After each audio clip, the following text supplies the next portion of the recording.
نحمده ونستعينه ونستغفره ونؤمن به ونتوكل عليه ونعوذ بالله من شرور أنفسنا ومن سيئات أعمالنا من يهده الله فلا مضل له ومن يضلل فلا هادي له وأشهد أن لا إله إلا الله وحده لا شريك له وأشهد أن محمدًا عبده ورسوله يا أيها الذين آمنوا اتقوا الله حق تقاته ولا تموتن إلا وأنتم مسلمون يا أيها الناس اتقوا ربكم الذي خلقكم من نفس واحدة وخلق منها زوجها وبث منهما رجالا كثيرا ونساء واتقوا الله الذي تساءلون به والأرحام إن الله كان عليكم رقيبا يا أيها الذين آمنوا اتقوا الله وقولوا قولا سديدا يصلح لكم أعمالكم ويغفر لكم ذنوبكم ومن يطع الله ورسوله فقد فاز فوزا عظيما أما بعد فإن خير الحديث كتاب الله وخير الهدي هدي محمد صلى الله عليه وسلم وشر الأمور محدثاتها وكل محدثة بدعة وكل بدعة ضلالة وكل ضلالة في النار أعوذ بالله من الشيطان الرجيم بسم الله الرحمن الرحيم يا أيها الذين آمنوا استجيبوا لله والرسول إذا دعاكم لما يحييكم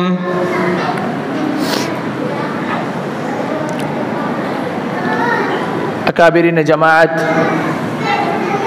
بزرگان دین، نوجوان ساتھیوں، عزیز بچوں اور اپنے اپنے گھروں میں پردہ نشین ماؤں اور بہنوں، اللہ عز و جل کا شکر و احسان اور اس کا فضل ہے کہ اس نے خطبہ جمعہ کے واسطے سے کتاب و سنت کی روشنی میں آپ کے سامنے کچھ باتیں پیش کرنے کا موقع نصیب فرمایا۔ اللہ سے دعا کرتے ہیں کہ اللہ تعالیٰ مجھے آپ تک صحیح انداز میں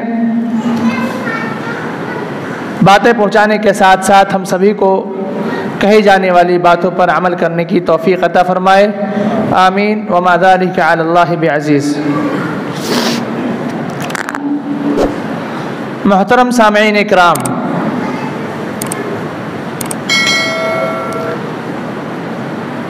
ہم جس سماج، جس سوسائٹی اور جس معاشرے کا حصہ ہیں اسے اسلامی سماج یا اسلامی معاشرے کے نام سے جانا جاتا ہے۔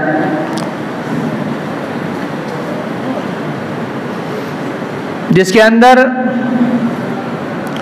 موجودہ دور میں بہت زیادہ خرابیاں آ چکی ہیں۔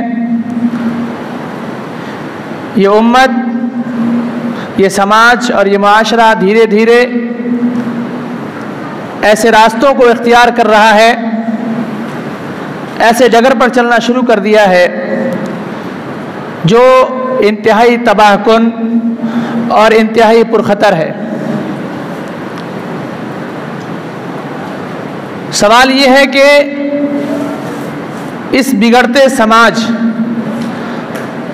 اس فساد پر مبنی جو ہمارا معاشرہ بنتا جا رہا ہے، اس کو تباہی و بربادی کے دلدل سے کیسے نکالا جائے، اس کو فلاح و بہبود کے راستے پر کیسے گامزن کیا جائے، اس کو کامیابی و کامرانی کے راستوں کو کیسے دکھلایا جائے، تو اس کے لیے ہمیں اللہ کے رسول جناب محمد رسول اللہ صلی اللہ علیہ وسلم کی زندگی کو دیکھنا ہوگا کہ انہوں نے جب اسلامی سماج اور معاشرے کی بنیاد ڈالی اور صحابہ اکرام اللہ اور اس کے رسول صلی اللہ علیہ وسلم کے فرمودات پر عمل کر کے ایک جنت نشاں سماج کیسے بنائے،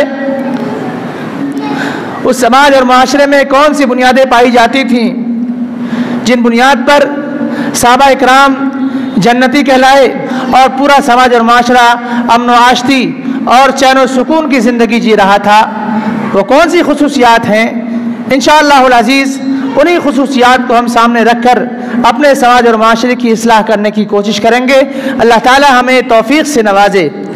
سب سے پہلی خصوصیت یہ تھی کہ نبی کریم صلی اللہ علیہ وسلم نے کفار اور مشرکین کے درمیان عداوت پر مبنی جو لوگ تھے، جو لوگ اسلام کے دشمن تھے، جن لوگوں کو اسلام سے ازلی دشمنی تھی، ایسے لوگوں کے درمیان اللہ کے رسول صلی اللہ علیہ وسلم نے سب سے پہلے جس چیز کی دعوت دی، سب سے پہلے جس چیز کی طرف بلایا، سب سے پہلے جس چیز کو ان کے دل و دماغ میں راسخ کیا، وہ تھی توحید کی دعوت، اللہ رب العالمین کی وحدانیت کا اقرار کروانا، اللہ رب العالمین کے ایک ہونے کا اقرار ان کے دل سے کروانا، ان کی زبان سے کروانا۔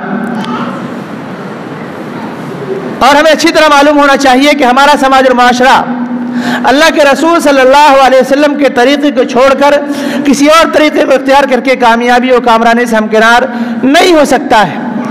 تو ہمیں بھی اللہ کے رسول صلی اللہ علیہ وسلم کی زندگی یا اللہ کے رسول صلی اللہ علیہ وسلم کی سیرت پر عمل کر کے ہم بھی اپنے سماج اور معاشرے میں پہلے اپنے آپ کو توحید پر قائم کریں، پھر اس کے بعد اپنے اہل و عیال کو، اپنے سماج اور معاشرے کے لوگوں کو توحید کی طرف بلائیں، ان کے دل و دماغ میں اس بات کا رسوخ پیدا کریں، ان کے دل و دماغ میں اس بات کو اچھی طرح بٹھائیں کہ اس کائنات کا خالق، اس کائنات کا مالک، اس کائنات میں کسی بھی چیز کو پیدا کرنے والا وہی وہ ذات ہے جو ہمارا معبود بھی ہے، وہی وہ ذات ہے جو ہمارا پوجیہ بھی ہے، وہی وہ ذات ہے جس کی ہم عبادت بھی کرتے ہیں، اور اللہ رب العالمین ہی کی خالص عبادت ہمارے لیے کرنا واجب اور ضروری ہے۔ اسی بات کو سماج اور معاشرے میں عام کرنا سب سے پہلی ذمہ داری ہماری اور آپ کی ہے۔ اللہ کے رسول صلی اللہ علیہ وسلم یا جو بھی انبیاء کرام دنیا کے اندر مبعوث کیے گئے، ان تمام کی پہلی ذمہ داری یہی تھی کہ ان لوگوں نے سب سے پہلے سماج اور معاشرے میں توحید کا ڈنکا بجایا۔ وما ارسلنا من قبلک من رسول الا نوحی الیہ، ہم نے انہیں صرف اسی بات کی وحی کی کہ اللہ کے علاوہ کوئی معبود برحق نہیں، لہذا میری عبادت کرو۔ اللہ رب العالمین نے ایک جگہ فرمایا وَلَقَدْ بَعَثْنَا فِي كُلِّ أُمَّةٍ رَسُولًا أَنِ اعْبُدُوا اللَّهَ وَاجْتَنِبُوا الطَّاغُوتَ، ہم نے ہر امت میں ایک نبی بنا کر بھیجا جنہیں اس بات کی ذمہ داری دی کہ وہ لوگوں کو اس بات کی طرف دعوت دیں۔ کس بات کی طرف؟ وَلَقَدْ بَعَثْنَا فِي كُلِّ أُمَّةٍ رَسُولًا أَنِ اعْبُدُوا اللَّهَ، کہ تم سب کے سب اللہ رب العالمین کی عبادت کرو اور طاغوت کی بندگی سے بچو۔ طاغوت کیا ہے؟ چاہے آپ کھڑے کی پوجیں یا پڑے کی پوجیں، دونوں طاغوت ہے۔ درخت کو پوجیں یا پھر شجر و حجر، سورج چاند اور اللہ رب العالمین کے علاوہ جتنی بھی چیزیں دنیا کے اندر پائی جاتی ہیں اور جن کی عبادت کی جاتی ہیں، وہ تمام کی تمام چیزیں طاغوت کے اندر شامل ہیں۔ اور طاغوت وہ چیز ہے جس کی عبادت کرتے لوگوں نے اپنے لیے دنیا کو بھی خراب کیا اور آخرت کی زندگی بھی دن بدن تباہ کرتے جا رہے ہیں۔ امت اسلامیہ کے اکثر افراد طاغوت کی بندگی میں لگے ہوئے ہیں، طاغوت کی پوجا میں لگے ہوئے ہیں۔ اللہ رب العالمین سے دعا کیجئے کہ اللہ تعالی ہمارے دلوں میں توحید کو اچھی طرح بٹھائے۔ کفار مکہ کا معاملہ یہ تھا، ان کا اعتقاد یہ تھا کہ اولاد دینے والی ذات اللہ کی ذات ہے، روزی دینے والی ذات اللہ کی ذات ہے، کائنات کا سسٹم چلانے والی ذات اللہ کی ذات ہے، لیکن مسلمانوں کی جماعت میں خود کو مسلمان کہنے والے ایسے افراد ہیں جن کا اعتقاد یہ ہے کہ اللہ بھی اولاد دیتا ہے، بابا بھی اولاد دیتے ہیں، اللہ بھی روزی دیتا ہے، بابا بھی روزی دیتے ہیں۔ یہی وجہ ہے کہ آپ دیکھیں گے جو لوگ 2 سال 4 سال 5 سال تک اولاد سے محروم رہتے ہیں، وہ ہر ایک درگاہ کا چکر لگا چکے ہوتے ہیں، وہ نہ جانے کن کن باباؤں کے پاس اپنی عزت کا سودا کر چکے ہوتے ہیں، وہ اپنی اہلیہ اور اپنے بیوی کی عزت کا سودا نہ جانے کہاں کہاں جا کر پیش دیتے ہیں۔ اللہ رب العالمین ہماری حفاظت فرمائے۔ ہم کیسے مسلمان ہیں؟ ہم کس قدر اپنے سماج اور معاشرے کی اصلاح کر سکتے ہیں؟ اللہ رب العالمین کی ذات ایک ایسی ذات ہے جس نے قرآن مجید میں فرمایا یَهْبُ لِمَن يَشَاءُ إِنَاثًا وَيَهْبُ لِمَن يَشَاءُ الذُّكُورَ أَوْ يُزَوِّجُهُمْ ذُكْرَانًا وَإِنَاثًا وَيَجْعَلُ مَن يَشَاءُ عَقِيمًا إِنَّهُ عَلِيمٌ قَدِيرٌ۔ اللہ ہی وہ ذات ہے جو جسے چاہتا ہے صرف بیٹے دیتا ہے، جسے چاہتا ہے صرف بیٹیاں دیتا ہے، جسے چاہتا ہے دونوں دیتا ہے، اور جسے چاہتا ہے کچھ نہیں دیتا ہے۔ یہ اللہ رب العالمین نے قرآن میں اعلان کر دیا ہے اور فرمایا کیا؟ يَهْبُ لِمَن يَشَاءُ إِنَاثًا وَيَهْبُ لِمَن يَشَاءُ الذُّكُورَ أَوْ يُزَوِّجُهُمْ ذُكْرَانًا وَإِنَاثًا وَيَجْعَلُ مَن يَشَاءُ عَقِيمًا إِنَّهُ عَلِيمٌ قَدِيرٌ۔ وہی وہ ذات ہے جو سب سے زیادہ جانکار ہے، اور وہی وہ ذات ہے جو صحیح اندازہ لگانے والا ہے، تقدیر کا فیصلہ کرنے والا ہے۔ انہوں نے ہماری تقدیر میں لکھ دیا کہ ہمیں صرف اولاد ملے گی تو ملے گی, لکھ دیا نہیں ملے گی تو نہیں ملے گی. اللہ رب العالمین کی تقدیر پر ہمارا اعتقاد ہونا چاہیے. اللہ رب العالمین نے ہمارے سلسلے میں جو فیصلہ کیا ہے اس پر ہمارا اعتقاد ہونا چاہیے, اور امید بھی رکھنی چاہیے کہ اللہ رب العالمین کی ذات دینے والی ذات ہے. آپ ابراہیم علیہ السلام کی زندگی کو دیکھیں, اللہ رب العالمین نے انہیں کب اولاد دی؟ 80 سال کی عمر میں اولاد دی. رب هب لي من الصالحین فبشرناه بغلام حلیم. انہوں نے کب مانگا؟ 80 سال کی عمر میں بھی مانگا تو اللہ رب العالمین سے مانگا, اے ہمارے پالنہار ہمیں نیک صالح اولاد دیجیے, تو اللہ رب العالمین نے بھی بشارت دی. فبشرناه بغلام حلیم, ہم نے انہیں ایک بردبار بچے کی بشارت دی. حاضرین, زکریا علیہ السلام کی زندگی کو دیکھیں, انہیں بھی اللہ رب العالمین نے بڑھاپے میں اولاد دی. رب لا تذرنی فردا وانت خیر الوارثین. اے اللہ مجھے تنہا مت چھوڑ, اے اللہ مجھے تنہا مت چھوڑ, تو بہترین وارث پیدا کرنے والا ہے. رب لا تذرنی فردا وانت خیر الوارثین. آپ اس طرح دعائیں کریں اللہ رب العالمین سے, انشاءاللہ العزیز اللہ تعالیٰ آپ کو اولادیں دے گا. اللہ کے رسول اللہ کے رسول نوح علیہ السلام ہیں, انہوں نے بھی لوگوں کو بتلایا کہ چونکہ ہمیں اللہ رب العالمین اولاد اس لیے نہیں دیتا ہے کیونکہ ہم گناہ میں ملوث ہیں, ہم اللہ رب العالمین کی نافرمانیاں کرتے ہیں. اپنے گناہوں پر ندامت اور شرمندگی کا اظہار کرتے ہوئے کثرت سے استغفار کریں, اللہ رب العالمین ہمیں اولاد سے نوازے گا. نوح علیہ السلام نے کہا فقلت استغفروا ربکم انہ کان غفارا. اے میرے ماننے والوں استغفار کرو, استغفار کرو, وہ تمہارے گناہوں کو معاف کرنے والا ہے. فقلت استغفروا ربکم انہ کان غفارا یرسل السماء علیکم مدرارا. وہ آپ کی بارش آپ کو جب بارش کی ضرورت ہو تو موسلادھار بارش نازل کرنے والا ہے. فقلت استغفروا ربکم انہ کان غفارا یرسل السماء علیکم مدرارا ویمددکم باموال وبنین ویجعل لکم جنات ویجعل لکم انہارا. اور وہی وہ ذات ہے جو تمہاری مدد کرنے والا ہے, کس چیز سے؟ اولاد سے بھی اور مال سے بھی. ہمیں کثرت سے استغفار کرنا چاہیے. ہمیں جو بھی نعمتیں اللہ رب العالمین نے نہیں دی ہیں, جن نعمتوں سے اللہ نے ہمیں محروم کر رکھا ہے, یا جو بھی مصیبتیں ہم پر آئی ہوئی ہیں, یہ ہمارے اپنے ہاتھوں کی کمائی ہے. لہذا اللہ رب العالمین نے آپ سے وعدہ کیا ہے کہ آپ اللہ رب العالمین کے سامنے استغفار کریں, اپنے گناہوں پر ندامت اور شرمندگی کا اظہار کریں, اللہ رب العالمین کو معبود مانیں, اللہ رب العالمین کو معبود برحق مانیں, معبود نہیں معبود برحق مانیں, اور اس کے علاوہ جتنے بھی معبودان ہیں ان تمام کا انکار کریں. اللہ رب العالمین کے سلسلے میں آپ کا یہ عقیدہ ہونا چاہیے کہ وہی وہ ذات ہے جو اولاد دینے والی ہے, وہی وہ ذات ہے جو مشکلوں کو دور کرنے والی ہے, وہی وہ ذات ہے جس کے لیے نظر و نیاز کیا جا سکتا ہے, وہی وہ ذات ہے جس کے لیے قربانیاں کی جا سکتی ہیں, اور وہی وہ ذات ہے جس پر توکل اور بھروسہ کیا جا سکتا ہے.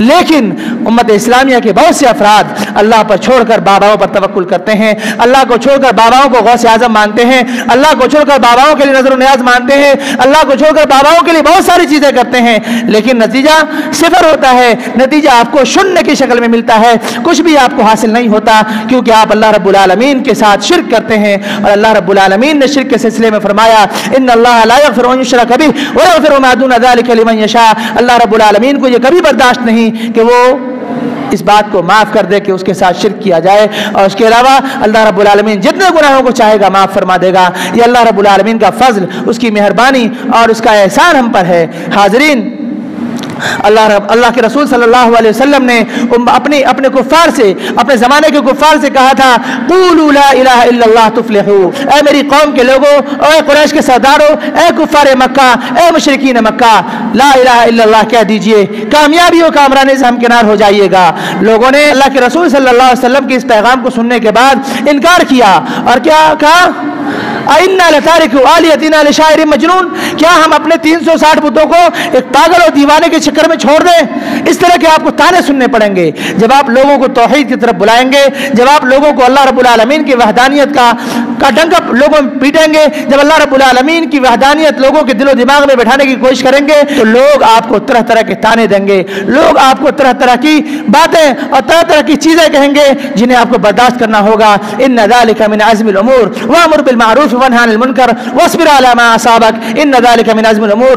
لوگوں کو بھلائی کا حکم دیجئے, برائیوں سے روکیے, اور جان لیجئے کہ یہ کام آسان نہیں ہے. اس کام پر بہت مصیبتیں ہیں, اس کام کے کرنے میں بڑی مصیبتیں ہیں. لقمان علیہ السلام نے اپنے بیٹے کو نصیحت کرتے ہوئے فرمایا تھا واصبر علی ما اصابک, امر بالمعروف اور نہی عن المنکر, یعنی لوگوں کو بھلائی کی دعوت دینے اور برائی سے روکنے میں جو بھی مصیبتیں آپ کو پہنچیں اس پر صبر کیجئے. ان ذلک من عزم الامور, کیونکہ یہ معمولی چیز نہیں ہے, یہ بہت بہت ہی سخت معاملہ ہے، بہت ہی سنگین معاملہ ہے، یہ سب کے بس کی بات نہیں ہے۔ اللہ رب العالمین اپنے چنندہ بندوں کو اس کام کے لیے چنتا ہے، لہذا اللہ رب العالمین کی دعوت جب لوگوں میں عام کریں، اللہ رب العالمین کی وحدانیت جب لوگوں کے دل و دماغ میں بٹھائیں، تو آپ کو جو مصیبتیں پہنچیں گی اس پر صبر کا مظاہرہ کیجیے، انشاءاللہ العزیز اللہ تعالیٰ آپ کو اپنے فضل و کرم سے بہت ساری نیکیوں سے سرفراز فرمائے گا۔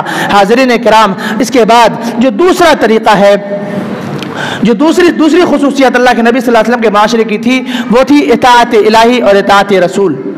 اللہ تعالیٰ قرآن مجید میں فرماتا ہے، یا ایھا الذین آمنوا اطیعوا اللہ واطیعوا الرسول ولا تبطلوا اعمالکم۔ اللہ کے رسول صلی اللہ علیہ وسلم نے جب لوگوں کے دل و دماغ میں توحید کو بٹھا دیا، توحید کا معنی اور مفہوم اچھی طرح لوگوں کے ذہن میں بیٹھ گیا، تب اللہ کے رسول صلی اللہ علیہ وسلم نے لوگوں کو اللہ اور اس کے رسول کی اطاعت کی طرف، فرما برداری کی طرف بلایا اور لوگوں کو بتایا کہ اللہ رب العالمین کی فرما برداری، اللہ کے رسول کی فرما برداری، قرآن تعلیمات پر عمل اور رسول صلی اللہ علیہ وسلم کی تعلیمات پر عمل کر کے ایک انسان کامیابی و کامرانی سے ہمکنار ہو سکتا ہے۔ اللہ رب العالمین نے فرمایا، اے وہ لوگوں جو ایمان لائے ہو، اللہ کی اطاعت کرو اور اس کے رسول کی اطاعت کرو، ولا تبطلوا اعمالکم، اور اللہ اور اس کے رسول کی نافرمانی کر کے اپنے اعمال کو ضائع اور برباد مت کرو۔ حاضرین، ایک جگہ اللہ رب العالمین نے فرمایا، یا ایھا الذین آمنوا استجیبوا للہ والرسول اذا دعاکم لما یحییکم، اے وہ لوگ جو ایمان لائے ہو، اللہ اور اس کے رسول صلی اللہ علیہ وسلم جب تمہیں کسی بات کا حکم دیں، جب تمہیں کسی چیز کی طرف بلائیں تو اسے قبول کرو، اسے قبول کرو۔ کیوں؟ کیونکہ اس میں تمہارے لیے زندگی ہے، آخرت کی بھی زندگی بہتر ہے، دنیا کی بھی زندگی تمہارے لیے بہتر ہے۔ اب سوال یہ پیدا ہوتا ہے کہ اطاعت الہی اور اطاعت رسول کا معنی کیا ہے؟ اطاعت الہی اور اطاعت رسول ہمیں کہاں سے ملے گا؟ تو اس کے لیے آپ کو اللہ کے رسول صلی اللہ علیہ وسلم کی سیرت کا مطالعہ کرنا ہوگا۔ انہوں نے، اللہ کے رسول صلی اللہ علیہ وسلم نے اپنے صحابہ کرام کے درمیان اطاعت الہی اور اطاعت رسول کے لیے کیا فرمایا تھا؟ فرمایا تھا، علیکم بسنتی وسنت الخلفاء الراشدین المہدیین من بعدی۔ حاضرین، اللہ کے رسول نے فرمایا تھا کہ میری سنت کو اور میرے بعد جو خلفائے راشدین آئیں ان کی سنت کو مضبوطی سے پکڑے رہنا، ان کو اپنے لیے اسوہ اور نمونہ بنانا، ان قوانین اور ضابطے کو اپنی زندگی کا حصہ بنانا، اور فرمایا وعضوا علیہا بالنواجذ، اور اسے مت چھوڑنا، انتہائی مضبوطی کے ساتھ پکڑے رہنا۔ اور اللہ کے رسول نے فرمایا تھا، اللہ کے رسول نے کیا فرمایا تھا؟ اللہ کے رسول نے فرمایا تھا کہ آنے والے زمانے میں اختلافات ہوں گے، لوگ کئی ایک فرقوں میں بٹ جائیں گے، لیکن فرقہ ایک ہی ہوگا جو جنت میں جانے والا ہے۔ وہ فرقہ کون ہوگا؟ جو صحیح معنوں میں اللہ رب العالمین اور اللہ کے رسول صلی اللہ علیہ وسلم کی تعلیمات پر عمل کرنے والا ہوگا۔ جو لوگ اور اماموں کی باتوں کو اللہ اور اس کے رسول کی باتوں پر ترجیح دیتے ہیں، جو لوگ اپنے اماموں کی باتوں کو اللہ کے رسول صلی اللہ علیہ وسلم کی باتوں کے اوپر رکھتے ہیں، ایسے لوگوں کے بارے میں اللہ رب العالمین نے، اللہ کے رسول نے فرمایا کہ ایسے لوگوں کی بات کو چھوڑ دینا، ایسے لوگوں کی باتوں کو اختیار مت کرنا۔ تمہارے لیے جب بھی اختلافات کا سامان ہو، جب بھی تمہارے درمیان کسی بات کا جھگڑا ہو، تو اللہ اور اس کے رسول کی طرف آنا۔ حاضرین کرام، بہت سارے دلائل اور بہت ساری چیزیں ہماری شریعت میں موجود ہیں جو ہمیں اس بات کی طرف رغبت دلاتی ہیں، جو ہمیں اس بات کی طرف دعوت دیتی ہیں، جو ہمیں اس بات کی طرف آمادہ کرتی ہیں کہ ہم ان چیزوں پر چل کر اپنی آخرت بھی سدھاریں اور اپنی زندگی کو بھی روشن اور تابناک بنائیں۔